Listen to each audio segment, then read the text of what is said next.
Hello everyone, स्वागत है आप सभी का एक बार फिर चंद्रिका एकेडमी में। यहाँ पे बात करने वाले हैं सीटेट 2023 जो जुलाई में होने वाला है उसके। यहाँ पर हम 3 टिप्स जानेंगे उस एग्जाम को किस प्रकार से पास कर सकते हैं। ठीक है, जो शुरुआती लर्नर्स हैं, जो मतलब पहली बार इस एग्जाम में बैठे हैं या इस एग्जाम को पहली बार दे रहे हैं, उसके उनके लिए ये वीडियो बहुत ही महत्वपूर्ण है। इस वीडियो को बिल्कुल भी स्किप मत करना है और लास्ट तक जरूर देखना। और जो 1-2 बार दे चुके हैं उनकी मर्जी, आप वो वीडियो को देख सकते हैं या स्किप कर सकते हैं। ठीक है, अब यहाँ पर बात करते हैं किस बात की, सीटेट जुलाई की। और सीटेट जुलाई का जो हमारा एग्जाम होने वाला है उसको हम किस प्रकार से क्या करें, क्वालिफाई करें। जैसा कि हम सब जानते हैं 90 मार्क्स पर जो सीटेट का जनरल वाले में होते हैं वो 90 मार्क्स लाने के बाद इस एग्जाम को क्वालिफाई कर सकते हैं। और ओबीसी वाले जो होते हैं वो 82 मार्क्स पर इस एग्जाम को क्वालिफाई कर सकते हैं, और एससी वाले भी। ठीक है, एससी एसटी और इनके तीनों के 82 मार्क्स हो तो इस एग्जाम को क्वालिफाई कर सकते हैं, और जनरल वाले 90 मार्क्स लाकर इस एग्जाम को क्वालिफाई कर सकते हैं। बट बात जब आती है, जब सेंट्रल लेवल पर सीटेट के आधार पर भर्ती निकलती है, तो जनरल वालों के तो सेंट्रल लेवल पर भी 90 मार्क्स आएंगे तो एलिजिबल होंगे, लेकिन ओबीसी वाले 82 मार्क्स लाकर सेंट्रल लेवल पर जो एग्जाम होते हैं टीचिंग के उसमें एलिजिबल नहीं होने वाले हैं। तो आपको कोशिश करनी चाहिए कि आप एससी एसटी ओबीसी या किसी भी कैटेगरी से हैं तो 90 मार्क्स तो लेकर ही आने हैं। मतलब कि इतने को क्वालिफाई है कि हम इस सीटेट एग्जाम को जब पास ही कर रहे हैं तो हम इतना तो कर लें कि सेंट्रल लेवल पर अगर कोई भर्ती निकल रही है टीचिंग की तो उसमें हम एलिजिबल हो जाए। ठीक है, ये वजह से ना सिर्फ आप जिस स्टेट से हो उस स्टेट के लिए एलिजिबल है, मतलब कि उस स्टेट के लिए आप फुलफिल कर सकते हो और उस स्टेट में आपकी टीचिंग भर्ती निकलती है। तो अब बात करते हैं सीटेट को किस प्रकार से पास करना चाहिए। सीटेट का सिलेबस भी आप सब जानते हैं, नहीं जानते हैं तो वीडियो के कमेंट बॉक्स में कमेंट करके जरूर बताना है। मैं सीटेट को सिलेबस को भी यहाँ पर डिस्कस कर दूंगी। तो सबसे पहले क्या, प्रीवियस पेपर। ये बहुत ही महत्वपूर्ण कुंजी है आप सभी की, किसकी, सीटेट के एग्जाम को क्वालिफाई करने की। Previous paper.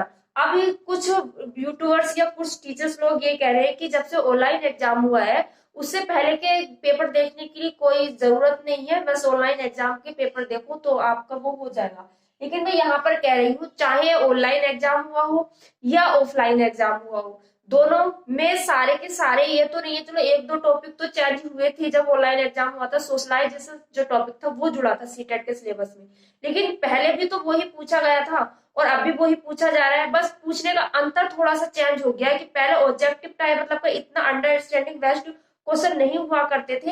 अब उसको डीपली तरीके से, जो जिन्होंने एनसीईआरटी पढ़ी है वो अच्छे, वो डीपली तरीके से, तो वो उसमें इस तरीके से क्वेश्चन पूछे जा रहे हैं, लेकिन है वो भी हेल्पफुल आप सभी के लिए। तो चाहे आपको ऑफलाइन के पेपर मिल जाए चाहे ऑनलाइन के, तो उनको आपको बार बार रिवाइज करना है, ये सबसे पहली बात। दूसरी, आपने ऊपर सेल्फ कॉन्फिडेंस होना चाहिए।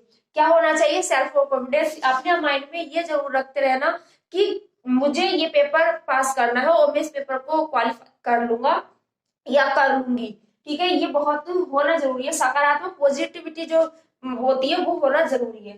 फिर है सेल्फ स्टडी, और ज्यादा से ज्यादा फोकस कीजिए कि जहां जिस टॉपिक पर आपको प्रॉब्लम हो रही है उस टॉपिक को सर्च करिए यूट्यूब पर और आराम से उस टॉपिक को पढ़िए, समझिए, फिर अपने सेल्फ स्टडी की कोशिश कीजिए।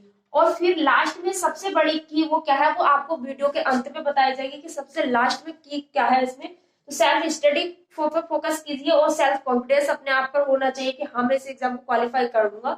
उनको ज्यादा इसमें समस्या होगी जो 1 या 2 नंबर से पहले छूट चुके थे, वो इस टाइम डर रहे होंगे, लेकिन डरने की कोई जरूरत नहीं है। अंडरस्टैंडिंग बेस्ड क्वेश्चन आते हैं इसमें। मैंने भी 3 बार तो मैंने सीटेट क्वालिफाई किया, फर्स्ट भी और सेकंड पेपर दोनों सीटेट क्वालिफाई किया। यूपी टेट भी मैंने 2 बार क्वालिफाई कर रखा है, सुपर टेट भी मैंने क्वालिफाई कर रखा है। यहाँ पे मैं बताना नहीं चाह रही थी लेकिन मैं बता रही हूँ। और मैं बिल्कुल एवरेज मतलब औसत बच्चा भी नहीं थी, मतलब औसत लड़की भी नहीं थी पढ़ने में, फिर भी मैंने ये क्वालिफाई किए। तो मैं कर सकती हूँ तो आप क्यों नहीं कर सकते, ये कर सकते हो।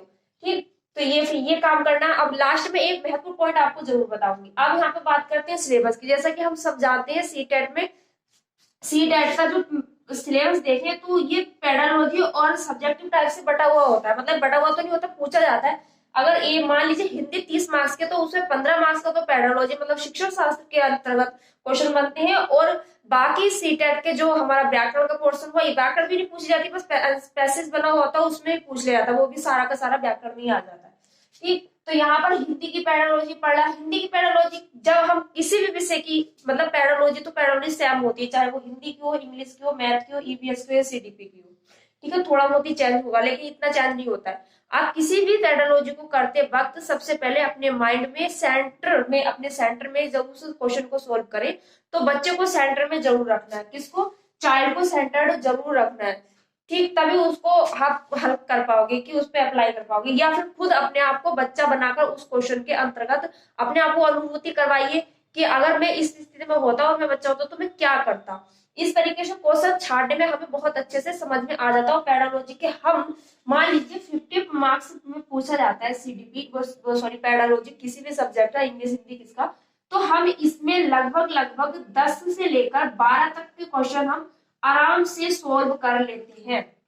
हर किसी ना किसी किसके, यहाँ में मैंने संस्कृत नहीं लिखा, संस्कृत की या अदर जो 22 भाषाएं होती हैं हम चुनते हैं अपनी लैंग्वेज में, जो सेकंड लैंग्वेज होती है उसमें चुनते हैं, तो 22 भाषाएं आती हैं। आप 22 भाषाओं में से कोई सी भी भाषा चुन लीजिए, उसके आधार पर ही आपको क्या करना है, सीडीपी का, आपको पैडालॉजी का अपना पोर्शन तैयार करना है।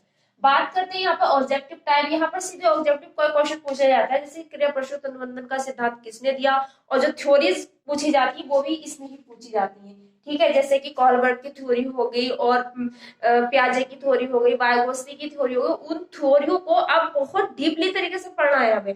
उस डीपली तरीके से पढ़ने के लिए हमें क्या करना होगा, उनकी थ्योरियों को बहुत अच्छे से रिवाइज करना होगा और बार बार हमें उसके कॉन्सेप्ट याद करने पड़ेंगे।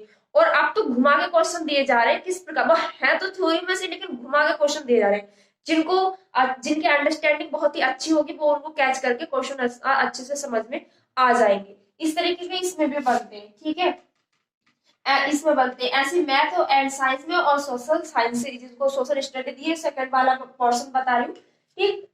हिंदी का जो फर्स्ट पेपर, ओ सॉरी सीटेट का जो फर्स्ट पेपर होता है वो तो जर्नल है, सबके लिए सारा सेम ही होता है, लेकिन सेकंड पेपर में प्रॉब्लम होती है। मैं इसके ऊपर एक वीडियो बना दूंगी आप सभी को, यहां तक समझिए। अब बात आती है किसकी, सबसे लास्ट की पॉइंट की। यहाँ तक हमने क्या प्रीवियस पेपर की बात कर ली, क्योंकि प्रीवियस पेपर हमारे लिए बहुत महत्वपूर्ण की होगा। आपने अगर कुछ भी तैयारी नहीं की है लेकिन आपने 10 साल या 5 साल, पिछले 5 साल के प्रीवियस क्वेश्चन भी लगा लिए ना, तो आपके ये इतने मार्क्स से लेकर इतने मार्क्स कहीं नहीं गए, कहीं पर भी नहीं गए। सिर्फ आप प्रीवियस पेपर लगा लोगे तो।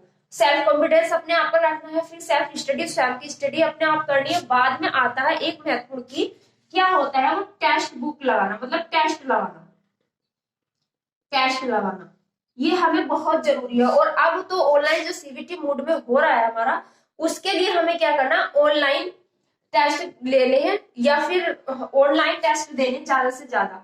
तो आप ये टेस्ट कहाँ से दोगे, वो आपको वेबसाइट खुद आप अपने स्वयं अपने आधार पर ही देख लेना है। मैं यहाँ पे किसी चीज का प्रचार नहीं करने वाली हूँ, बस आपको सबसे ज्यादा क्या करना, मॉक टेस्ट का प्रयोग करना है। लास्ट पॉइंट क्या है, मॉक टेस्ट, किसके, मॉक टेस्ट सीटेट के, ठीक है। और वैसे तो इसकी सुविधा आपके सीटेट के वेबसाइट पर मॉक टेस्ट उपलब्ध है, सीटेट वालों ने दे रखे, तो आप उनको भी मॉक टेस्ट के रूप में यूज कर सकते हैं, ठीक है। तो महत्वपूर्ण चीज ये है मॉक टेस्ट लगाना, ज्यादा से ज्यादा प्रीवियस ईयर को क्वेश्चन को देखना, फिर मॉक टेस्ट लगाना, सेल्फ स्टडी और सेल्फ कॉन्फिडेंस के साथ करना। और पैडालॉजी आप आसान से कर लोगे जब आपको अंडरस्टैंडिंग होगी सब क्वेश्चन को समझने के लिए। अगर क्वेश्चन को आप अच्छे से समझ गए तो आप बहुत ही अच्छे तरीके से उसको कर ले जाओगे। मैंने कहा ना, अगर हिंदी में 15 नंबर की पैडालॉजी है तो आप उसमें से 10 से 12 मार्क्स ले जाओगे पूरे 100% कैरी। ऐसे हर सब्जेक्ट का लगा लीजिए तो आपके तो 120 मार्क्स तो आकर ही रहेंगे। इस तरीके से आगे लगाओ। पैडालॉजी सेम होती है हर सब्जेक्ट की, और हर सब्जेक्ट में जो सेकंड भाषा चुननी होती है, उस सेकंड भाषा में ये नहीं कि हमें इंग्लिश नहीं आए तो हम इंग्लिश नहीं चुनेंगे तो हमें वो प्रेशराइज होगा या नहीं। 22 भाषाएं दी हुई हैं आपकी, 22 भाषाओं में से कोई ना कोई एक भाषा तो आप सभी को आती होगी, उस जिस भाषा में आप कंफर्टेबल है उस भाषा को चुनिए और उसको करिएगा। तो आज की वीडियो बहुत ज्यादा लंबी हो गई है, इसके लिए क्षमा चाहूंगी, लेकिन ये थी बहुत ही महत्वपूर्ण, क्योंकि जो शुरुआती लर्नर्स होते हैं उनके लिए बहुत ही ज्यादा कंफ्यूजन भरा हो जाता है। तो आप 120 या 130 के लगभग में अपने नंबर लेके आ सकते हैं। तो आज की वीडियो बस इतना ही, मिलते हैं नेक्स्ट वीडियो में, तब तक के लिए हंसते रहिएगा, मुस्कुराते रहिएगा, और चैनल पर नया है तो चैनल को सब्सक्राइब जरूर कीजिए, लाइक कीजिए, ज्यादा से ज्यादा शेयर करके सपोर्ट भी कीजिए। जय हिंद, वंदे मातरम।